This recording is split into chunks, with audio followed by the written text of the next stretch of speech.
you want your prospects to be frustrated when you're constantly pushing products, or do you want them to say thank you at the end after they sign? I want them to say thank you. So I guess you got to teach us how. Let's go.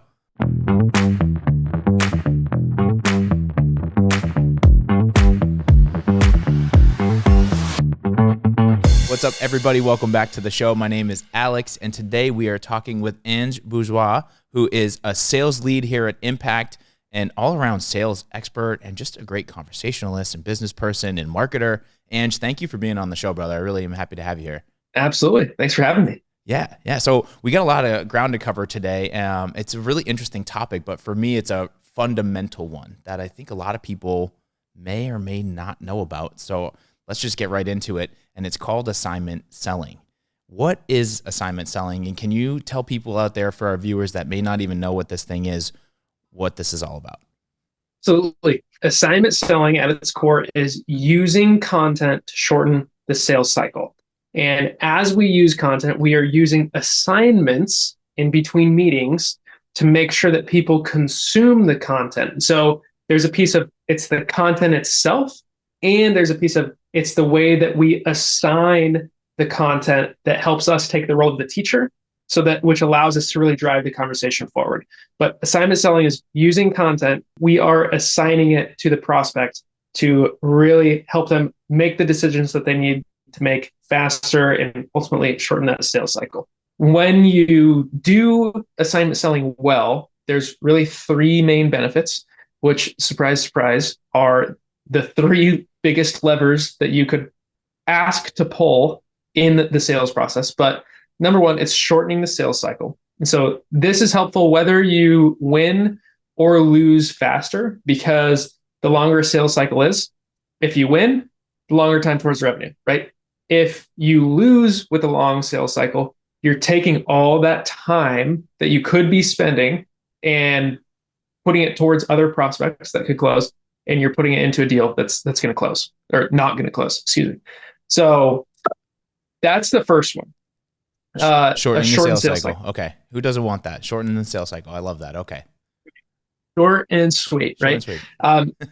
So the second one is increasing your closing rates. Now, assignment selling helps you to increase your closing rates, because what you're doing is you're using content in the sales cycle to get them better educated so that you can move through those decisions faster. The third main benefit of assignment selling is kind of an unexpected one, but it's increasing the average sales price or average contract value. There's a bunch of different ways that you can say it when you look at like the sales statistics, but really it's how much money is that customer giving you. Now, right. The like reason what's the deal actually worth at the end of the what's the deal actually worth? Right. Yeah.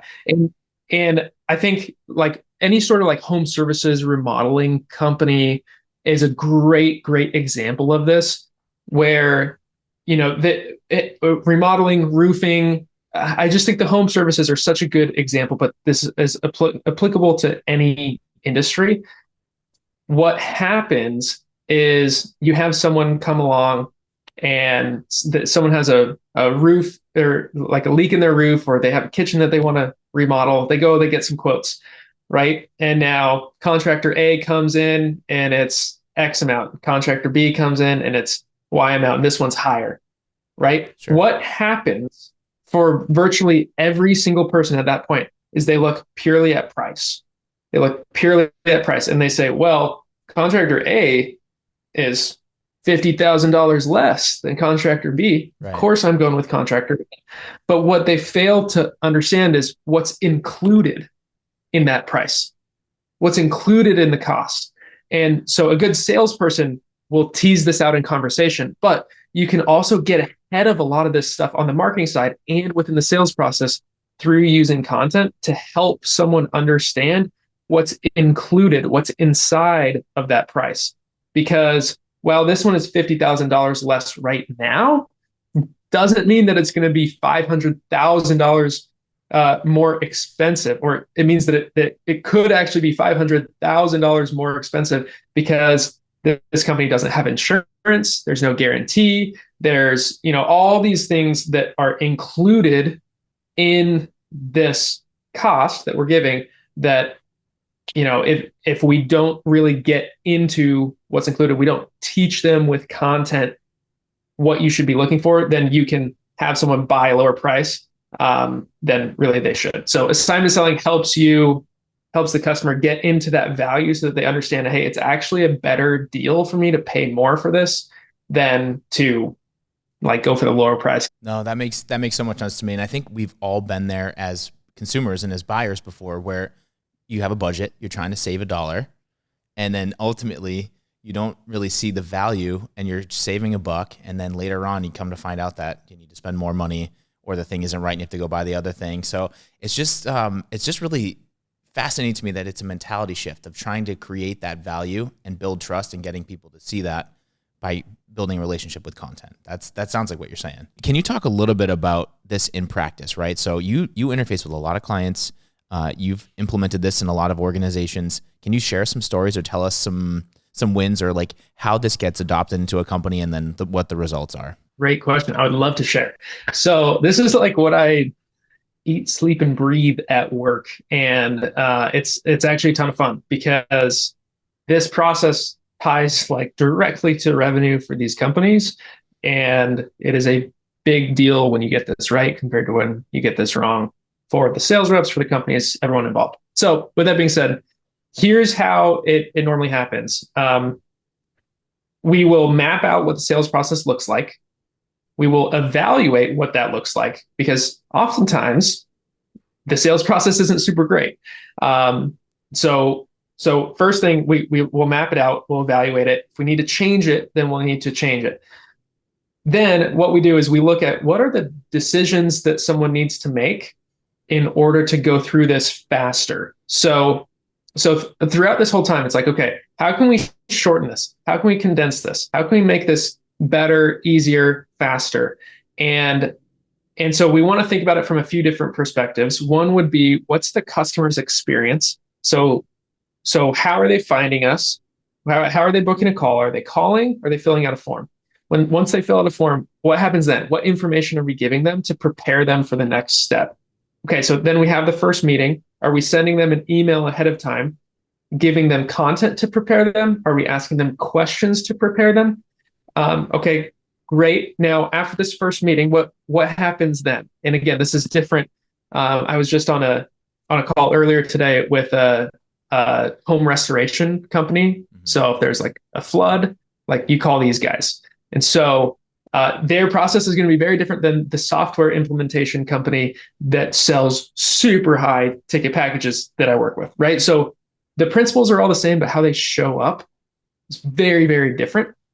The main thing that would be most helpful to whoever's listening to this is map out what your sales process looks like, evaluate it, and then you want to look at what's in between the meetings, what's in between the stages. What decisions do people need to make from stage to stage, from meeting to meeting? And how can we put content there to help prepare that person for the next stage? And then at the end of the previous meeting, how can we ask them and get them to commit to reading that content or watching that content before the next meeting to ensure that they get that information so that we can go faster? And then the final piece would be, now let's put some process around this. Let's wrap it up in some templates. We use HubSpot, right? But so then we create the templates for what's going to happen after each meeting with the resources that we need. Now, like for us, what this looks like for us at Impact, we're selling different things. We're selling a website thing. We're selling a HubSpot thing. We're selling the Ask You Answer Me Mastery. We're selling sales performance mastery, right? So there's lots of different things. And so it can be more difficult. And if you have different product service lines, I would recommend mapping out different sales processes for those, because they will be effectively different sales processes with different content that needs to go in between the stages. But you always want to figure out, how can I make this a process? And then I'm going to give a shout out to one of our HubSpot trainers, Jess. She told me, and ever since she told me this, I've not seen a deals board or a pipeline the same way. But she said the goal of a pipeline or like a deals board in HubSpot is to identify drop off. That's the whole goal, Okay. which makes a ton of sense actually when you think about it, because then you can use the data to figure out, okay, we have a ton of drop off after our first meeting. Well, with that being said, what does that normally mean? Now, if that's the case for you, what we've found is that you're probably doing a bad job at discovery and you aren't getting the reason why they came in there, and you aren't getting them to say it. And you're instead asking just scoping questions. So, how many employees do you have? How big is your home? What is this?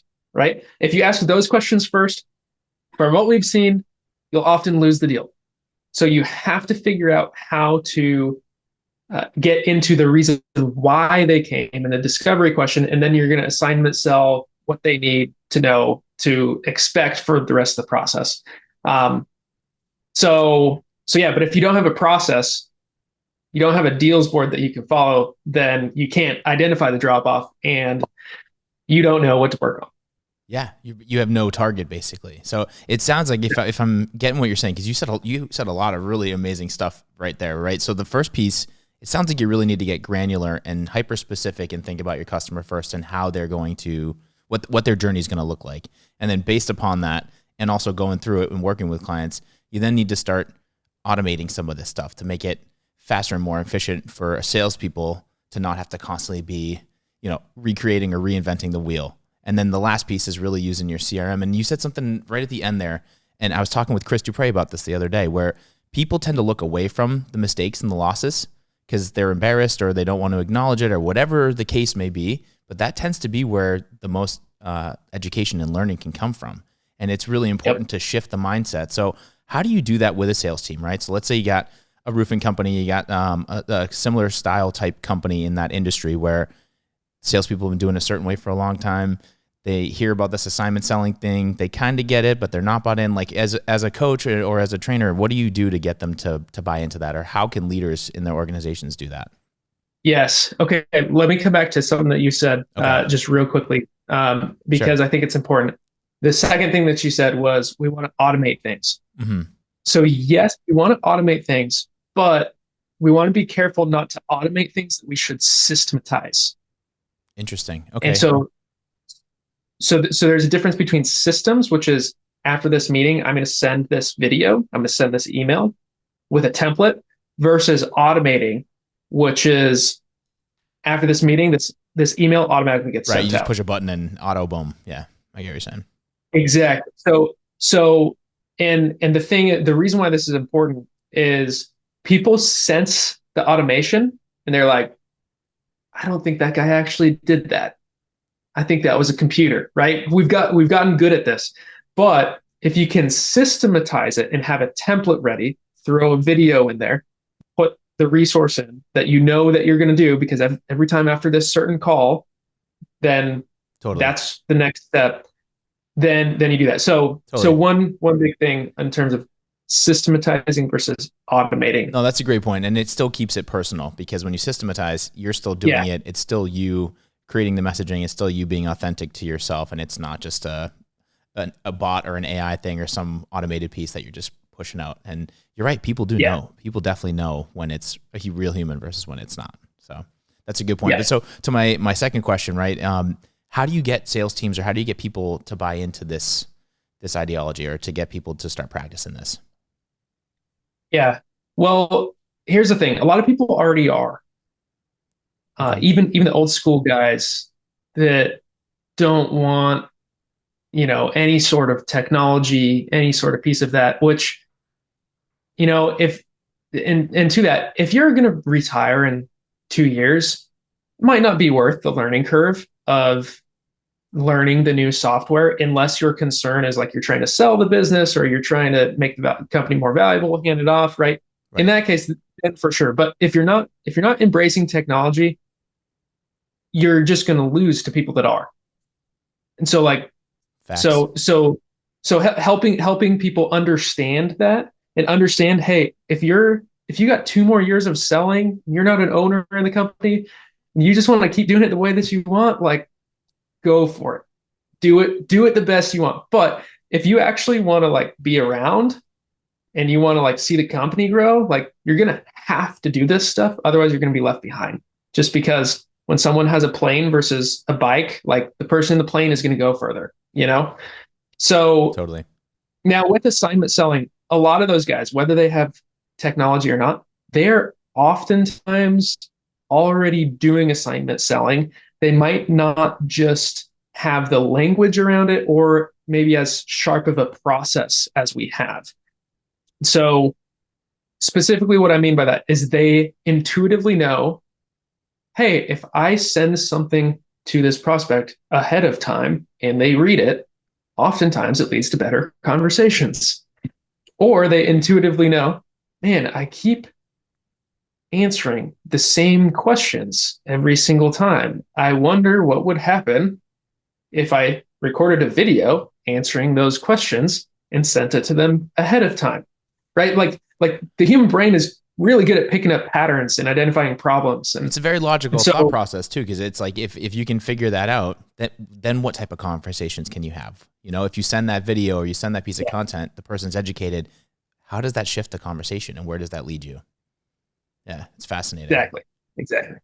So from what I'm hearing, Ange, it sounds like there's a process that really needs to be put in place, and you can clearly define these steps, and you can really make it a process that the whole sales team can follow, and it's clearly defined. Can you walk us through what that would look like and how to implement that? Because we talked earlier about shortening the sales cycle, and I think if you can define these things, then you know the exact length of your sales cycle and where you can make it more streamlined, make it faster, make it more efficient, or whatever the case may be. So can you talk us through that a little bit? Yeah.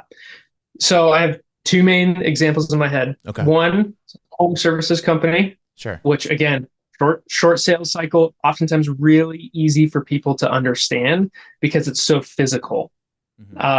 Second one is a software implementation company, longer sales cycle, higher ticket deals, and you'll get to see the how it works really for both of them. So for this home services company, basically how we have the journey mapped out, we put it on like a whiteboard, like a digital whiteboard, and we mapped out the meetings first. And so they get a ton of phone calls, not as many form fills, because oftentimes when this company's getting called, it's like, hey, my basement just flooded.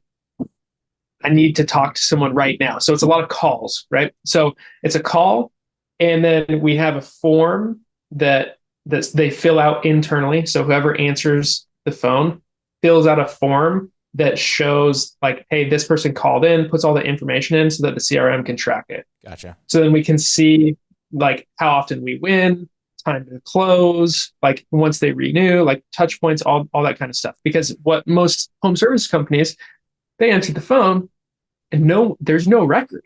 It's just gone. Wow. Like that email gets sent out to them and maybe the appointment gets scheduled, but like there's no central spot where you can track this person called at this time. Here's what they wanted, or they'll fill it out on like a paper form, and then they'll hand the paper form to the person, and then the person will go to the house, and then it's like, what happens then? Gotcha. Yeah, it's gone. Right. It's gone. So it's the phone call, and then they'll have like an inspection or like quote meeting, and then they have the actual cleaning, and then there's like a follow-up call. So those were like the 4 boxes that we mapped out. Like, here are the 4 things that are going to happen. And then in between, then we mapped out what piece of content we want to have. So you can do it different ways, but I like to put like little boxes for the meetings that will happen. And then in between the meetings, you can use a different color or different shape or whatever, and put what piece of content needs to happen. And so, for example, this was like a carpet cleaning one that we put together. And so after we get the phone call, we're going to assignment sell a one-to-one video that we're going to send to the prospects, and then a piece of content that's a little guide on what to expect when getting your carpet cleaned. That's going to outline what the rest of the process looks like, who's going to come into your home, all this sort of stuff that we have locked and loaded, that is in a template that as soon as the person who's on the phone hangs up, clicks upload template, films a quick video, puts it in, and sends it out. And again, that's setting the stage for what's going to happen, so that when that sales rep gets there for the inspection, the quote, then they don't have to spend 15 minutes talking through all the things of what the rest of the process looks like they already saw. And then with HubSpot, it's cool too, because you can track it to see if they clicked it. And then you can like actually make sure before you go out there, hey, Mrs. Johnson, did you take a look at the buyer's guide yet? No, you didn't. Okay, make sure you take a look at that before I come out. It's Sure. really going to help us to have a better conversation. So all that stuff. And then so through each of those, you put the piece of content in between the meetings, and then you work on assignment selling it. You can even write a script so that at the end of the phone call, you assignment sell the piece of content. At the end of the first inspection meeting, you assignment sell the next piece of content. At the end of the cleaning, you assignment sell the next piece of content. And you just continue to do that, just one step leading to the next. So there's really like clearly defined next steps. So you're not leaving a meeting going like, cool, I'll talk to you soon. And there's no question marks or people waiting for the next step. You're really like clearly defining it for them so that they have confidence knowing what's going to happen next and what to expect. And they can continue on this journey in a very efficient way. It sounds like a win-win for everybody, honestly. Yeah. Yeah. Yeah. And you want really like a choreographed experience where as they're going through it, they're like, wow, these guys are on top of their stuff.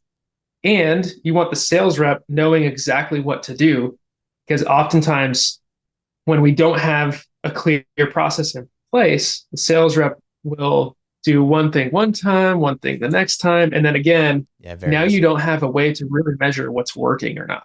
Mm-hmm. Yeah. If you vary from the script too much, it's impossible to track it from a data standpoint because it's not repeatable. So that makes a lot of sense. And I think too, for the end consumer, I mean, perception these days is everything. So for them to feel confident and to have all these steps clearly defined and know that they're in good hands, it just continues to build that trust and that perception that's ultimately going to make them feel good in making a buying decision. And that's what matters. That's what we're trying to do. So Yeah. that's really cool to hear. Yeah. Could you potentially, so we haven't done this on the show and I want to get more into this. Could you like walk me through a role play? Is there an exercise that we could do in real time? Cause I feel like it's one thing to talk about it, but it's another thing to like, let's show the people what's up. Like, can you walk me through? And I'm curious too, cause I've never really done this type of thing before, I want to see what it's like. So do you have an exercise we can run through together? I do. What company do you want to be? Well, so I'm a video professional by trade. That's where my background I came out of. So let's say I own a video production company and I'm trying to scale my wedding video business. Help me out. What do I do? Wedding video business. Okay, so what I would do right now, Sure. am I allowed to share my screen and we could Heck yeah. Let's do it. do it? Okay. Absolutely. Yeah. So video production company for weddings. Perfect. So people normally come to you through the website. Is that right? Yes. It's either website or referral. But we have a contact form on our website. So we try to have everyone fill out that contact form. That's the goal. Cool. So I'll put website referral or call because someone may call in as well. And that call spot is where we would have, again, hopefully, if you're using HubSpot or some sort of CRM, you could have some sort of internal call form that the person that's answering the phone would fill out to log, like that's the entry point into the sales process. Okay. Okay. And that would be connected ideally to like a CRM or something that can track that data. Yes. Okay. Yeah, exactly. So then what's the next step? Do they come in for like an appointment? Like what does that look like? So typically we do some type of outreach. And in that outreach, it's like a discovery sort of call where we try to figure out what their goals are, what their needs are for their video project, get the details for their wedding so we can scope it out basically and give them a proposal. Discovery and scoping call. Now, if you're listening earlier, you would say, ooh, careful with the scoping at the beginning, right? This is where people oftentimes miss. Okay, so then after that, what's next? Then after the call, we put a proposal together, and at the end of the call, usually we give them some type of timeline, like, hey, within X amount of days, you'll have a proposal from us that you can review and either sign or we can adjust accordingly until you're happy. Okay, and then after that, what happens? Then, if they like the proposal or once we reach an agreement, then we sign contracts, send some type of agreement to say that we're moving forward, and then we take a deposit. And typically the deposit's somewhere between 25 and 50% to lock in and secure the dates, basically, for filming. Okay. So I might actually, because I'm going to try to condense this for you to make your life easier. Um, I would have uh, contracts plus deposit right here. Okay, so And put it all right into that one section. yeah, yeah. So within the proposal review, we would review it together. We would look at the contract, we would sign it, they would give a deposit. And we would make sure that they understand that, because here, what to expect. We're assignment selling this, which is going to outline what the rest of the process looks like. That's already, Okay. you're blowing my mind already, because I feel like you just removed an entire step and meeting and follow up. So that's already more efficient. Cool. Yeah. Right. Why would we spend more time meeting if we could just put a piece of content right here that we It's a great set question. up through assignment selling to get them to read? That's a great question. That's why I'm talking to you, Ange. That's it, man. That's right. Yeah, we're making it easier. Let's go. So then I would imagine after this, it's like what obviously you have like the wedding. Right. Yeah. So once Right. they once Is there anything else?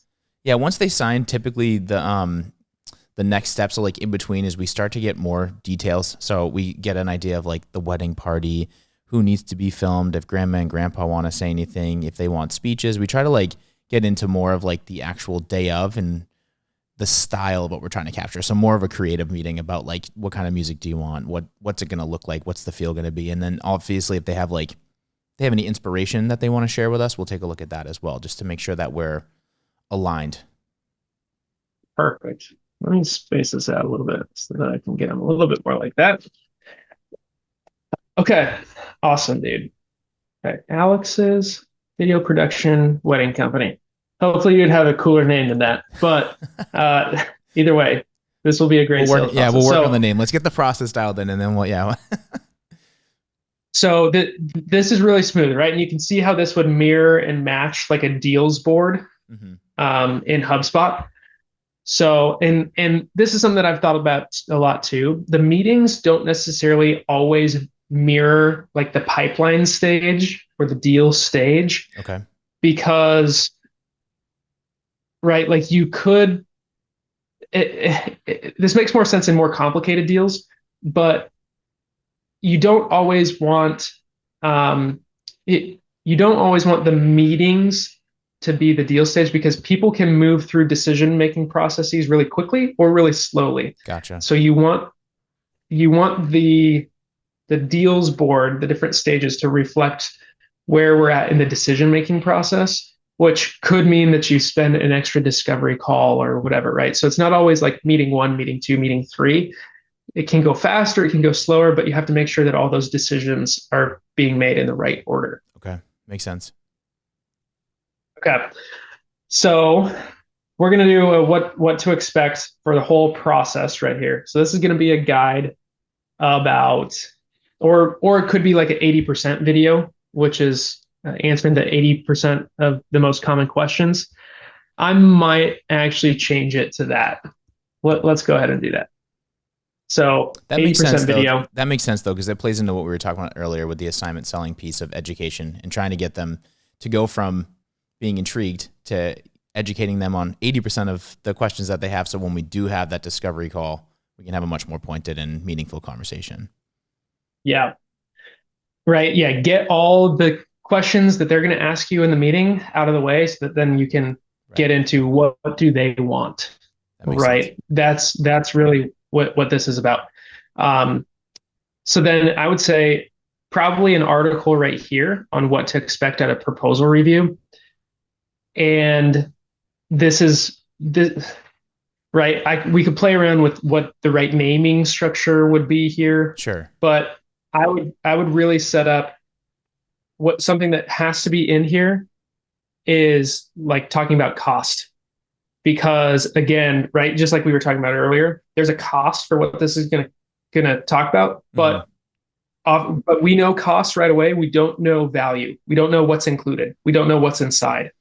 And so making sure that we we set up this conversation for the proposal review to be able to have a value-based conversation rather than a cost-based conversation is really, really, really critical. And we need to set that frame here with this piece of assignment selling content.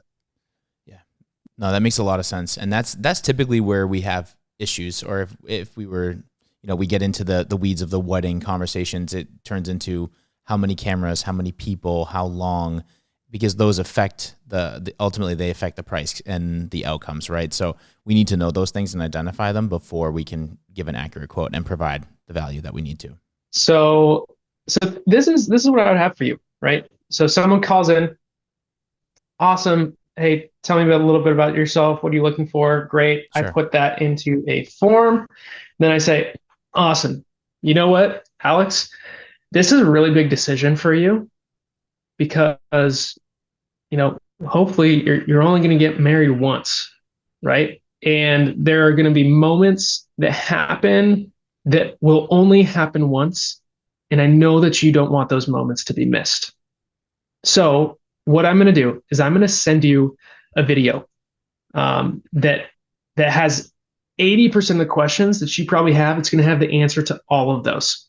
Okay. It is going to help you understand what to look for when choosing a video production company for your wedding. It's going to help you to understand the most common mistakes to avoid and maybe some horror stories of some people that we know that have tried to get a good wedding production company, but didn't work out. And it's going to take about 10 minutes to watch this video, but I promise it's going to save you hours of time researching all this stuff, plus years of regret if you were to make the wrong decision.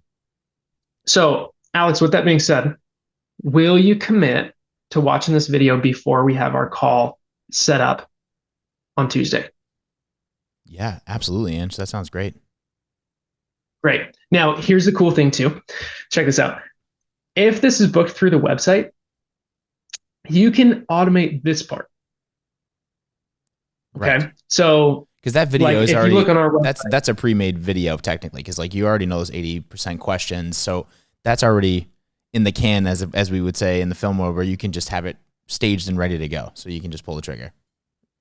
exactly. Okay. And so this is where really understanding the entry points into the sales process is really critical, because if someone calls, it's going to be different than if someone books through the website. Now, hopefully, if Right. you have a good all booking thing on your website, like for us, I really like how our flow is set up. There's a landing page video, there's a form. Once you click on submit the form, it takes you to a meeting page. Then on the meeting link, you can select the time that we're going to have this Zoom call. Mm-hmm.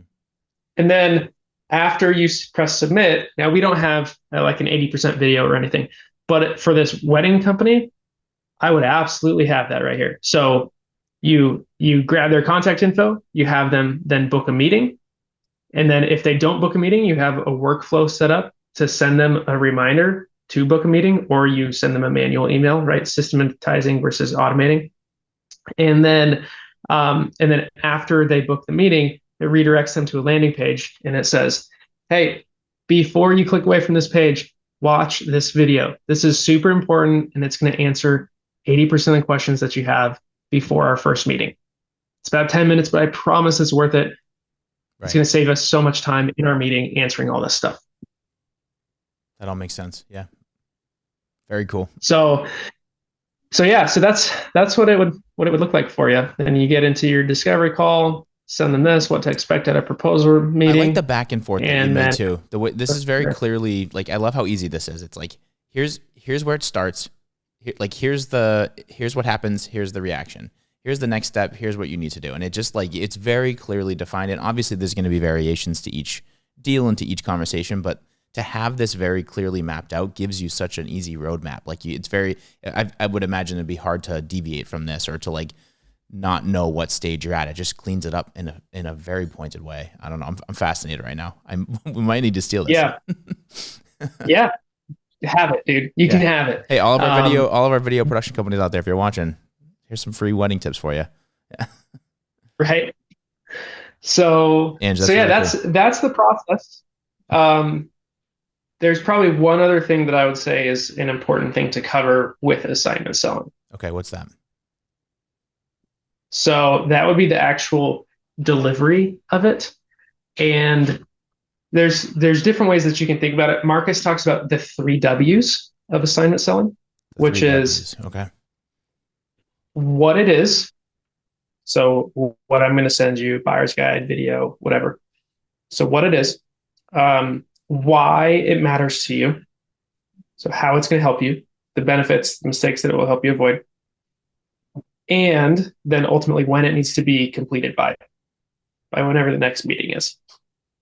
I actually got a little bit of a variation from this from a dude named Zach Basner, who is also a great communicator. And what he did was he created essentially a framework of where you explain why, and then you get the commitment.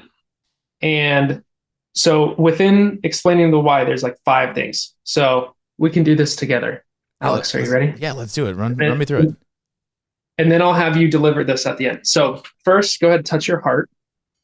Say, "Aw, Oh, aw." So oh. We're gonna start with the empathetic statement. Okay. We're gonna connect with you. So when you think about this person, their wedding, how why is this a big decision for them? It's the biggest day of their lives, their romantic lives as a couple. Yeah. What happens if the video goes wrong? They're not going to be happy because they won't be able to re-witness their day. They won't have anything to look back upon. Yeah. Yeah. They'll live the rest of their lives in regret, right? The so drama. Oh my so we're God. gonna yeah, right. So we're gonna connect with them emotionally and set the stakes for Sure. why this matters to them. Sure. Okay. Then put your hands out like this. This is what it is. So I'm going to send you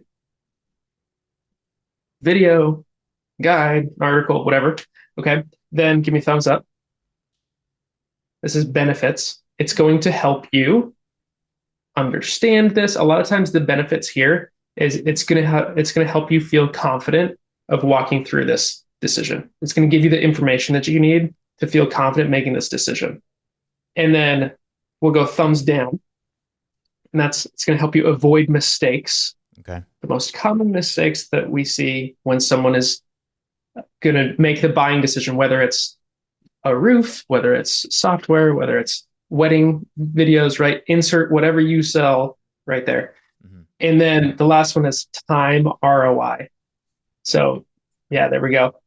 So it's going to take you this much time, but it's going to save you this much time. And it's going to save you this much money. And it's going to save you this much future pain or regret. So you can kind Right. of pick and choose whichever one you want right there. And then, so that's like those five sub points under explain the why. And then the second point is get the commitment.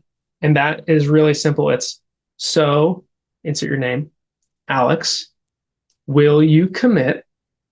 So we're going straight direct right here. Will you commit to watching the video, reading the guide, insert what it was that we said up here? Will you commit to doing what I asked you earlier before our meeting on Tuesday? And that's now establishing the when it needs to be done by as well.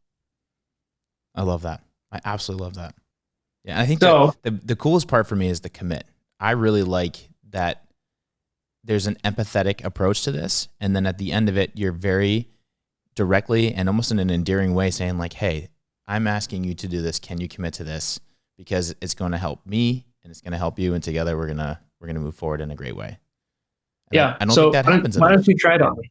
You want me to try it on you? Oh my gosh. I don't know if Yeah. I'm going to remember how to run through all this. Okay. So remember, heart. Let's do it again real quick. So Yep. heart, Heart. empathetic statement. Here's what it is. Here's what it is. Thumbs up, benefits. Thumbs down, avoid mistakes. Time, It's money, going to money. take, Yep. yep, it's going to take this long, but it's going to save you this much time. this much money, this much pain. Yeah. And then finally, lock it down. So, Ange, will you commit to doing what I asked you? Okay. Are you ready? I'm going to try. I don't know if I'm ready, but I'm going to try my best. Here we go. Yeah.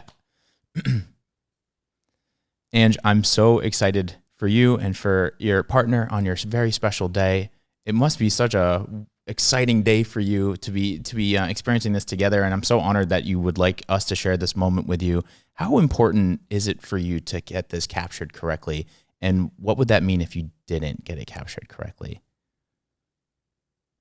Yeah, I mean, my wife would be very upset if we didn't get it captured correctly. And I would also be very sad. And yeah, I mean, we only get this once, you know, and it only happens once. Like if the videographer misses it, then they miss it. Right. It's high stakes. The pressure is on because we can't miss it. It's that important. And it's extremely important for us to make sure that we get this moment for you. And we definitely don't want your wife to be mad at you. We don't want you to be upset. So with that, all right, now I need to go to, hold on, we're going to pause. Now I need to go to the hands, right? So, yes. So with that. And so as you get better at this, you'll tighten everything up, right? You don't have a script in front of you. This is my first time, first time ever doing this here. Here we go. So yeah. And you're crushing it, by the way. Okay. You're crushing it. Thank okay. you. So keep going. So I'm going to send you. So what I'm going to do is I'm going to send you a video that is going to explain and answer most of the questions that you probably have, most of the concerns that you probably have in advance of our next meeting. And in our next meeting, I'm going to be able to answer any follow-up questions or anything that may not have been covered in that video. How does that sound to you, Ange? Sounds good. Yeah, sounds good. Great. Well, it's really important for us to see. Now I'm already going into the wrong thing. So I'm going into thumbs up now. So once I say that and he goes, that sounds good, and we get the commit, then what? Yeah. Now here's what oftentimes will happen is some of the big mistakes that we'll make is we won't ask them to commit, or we'll ask like to commit too early, and it like kind of comes out. Right. That's what I'm feeling right now. I'm like, this is, I'm already asking him, am I supposed to be saying this right now? Yeah. Yeah. Don't ask yet. Don't ask till the end. Okay. So, and I would tighten it up. So let me give you a quick delivery, and then you can kind of mirror this or model this back to me. Okay. Heck yeah. And so I liked what you did actually at the beginning of, hey, how important is this to you? Hopefully you already did that in the call. And so now this is like a recap. We're closing this meeting, setting next steps. Gotcha. Before we go. Okay. Okay. So it'd be like this. So Alex, I understand this is one of the biggest days of your entire life. And if you were to get this wrong, it would be a pain that you would feel for the rest of your life. So I want you to get this right, whether we work together or not. Okay. So what I'm going to do is I'm going to send you a video that has the most common questions that people ask around getting their wedding and the most special day of their life filmed and produced in a way that they love. So this video, it's really going to help you to understand all of the main things that you need to consider so that you can make a confident decision, and help you watch out for the most common mistakes that can really bite someone if they don't know what they're looking for. So the video is going to take about 10 minutes to watch, but I promise it's going to save you a ton of time in our next call, and it's going to really make sure that you know you save a lot of time and regret in the future. So with that being said, Alex, will you commit to watching this video before we meet next Thursday? Sure. Yeah, I get what you're saying now. That makes sense. That makes total sense. Cool. Okay, so try it on me one more time. All right, so here we go. All right, Ange, we know how important this day is for you and for your partner, and we are so honored that you chose us to want to capture this day. But with that being said, we also want to make sure we get it right, because there's only one chance. You're only doing this once. We got to make sure that we capture meaningful content. We capture all those moments. We get exactly what you're looking for. So for the next step, I have a video that I'm going to ask you to watch. It's about 10 minutes in length. The goal here is for you to watch this video and understand some of these questions and some of these concerns that you may have. It's going to cover all of those things and really give you a sense of what you can expect, hopefully reassure you a little bit, And then if you have any other follow-up questions, we will have a follow-up meeting to discuss those questions. But if you could, the goal is to really take 10 minutes of your time to watch this video, because I really think it's going to put your mind at ease and make you feel confident in taking the next steps to move forward with us, and ultimately save you a ton of time and hopefully no regret with going either with us or with the wrong company that may not capture your very special day, because we don't want that. So can you commit to doing that before our next meeting, Ange? Yeah, I can do that. Yeah, it was a little messy, but awesome. I think I was getting closer. I was getting a little closer. Yeah. Clearly I'm not a salesperson here. So yeah. One thing, see, like with a few trainings, dude, you would be dialed in though. That's the cool thing about this, is already from the first one that you just gave to that one, exponentially wildly different. Yeah, I felt better. Wildly different. Mm-hmm. If you could improve one thing about that one that you just did, what would you do? I think I was not direct enough. I was trying to like paint the picture too much to like create the drama or the emotional side of it, where I could have just like said it, you got it, and then I could move into like problem and then solution, and not focus so much on like painting that picture on that side of the fence. Yeah. So if you had to say that again with less words, what would you say? The one thing that you'd improve? I'd be more direct and getting to the results and the outcomes and what you can expect versus painting the fear. Yeah. I think from my perspective, I just did it right there. I think, all right, we want to avoid those words. That was literally my feedback to you. And I just did it right there. You said it. So no weak language. Think this weak language. And it was really strong at the beginning. And then as we get close to the ask, if we don't believe that this is like actually a good thing for them to do, we'll start to hedge with our language. I think this would like really help you, man. You know, maybe you could try to, it's all those like bridge words, right? Yeah. Mm-hmm. Right. Okay. Remove those. Yeah. That's how you would really clean that up. And then the other thing is you would script it out, and then you would just say it, because your mouth simply hasn't said those words in that order before. That's true. I've never said that before. If you've never said it before. No. And it's pretty good. It's a testament to your communication ability that you can say it that well on your second time. Oh, thanks, man. Right. But if we were to really like script that out, then we could get that locked in. You say that a few times. We work on the delivery. Totally. One big thing is you want to go down at the end. If, for example, I say, so Alex, do you think that you could maybe take a look at that video before we meet? Oh, you mean like the inflection of it. So to really instill the confidence, you don't want it to be like a question that goes up. You really want it to. Yeah, you want it to go. So be direct and confident.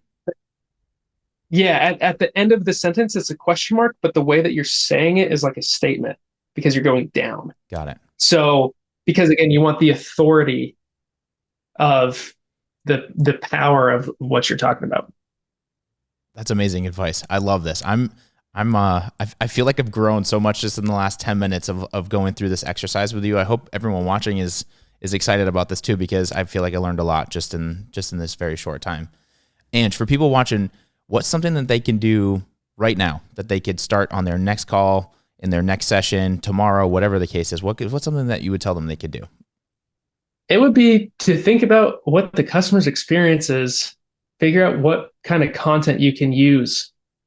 So, quick story, and this will hopefully help whoever's listening to this.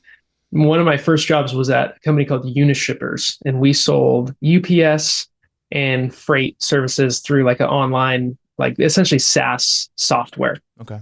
And so one of the big things was like getting FedEx invoices. So you would go to companies and you'd ask for their FedEx invoices to do a pricing analysis.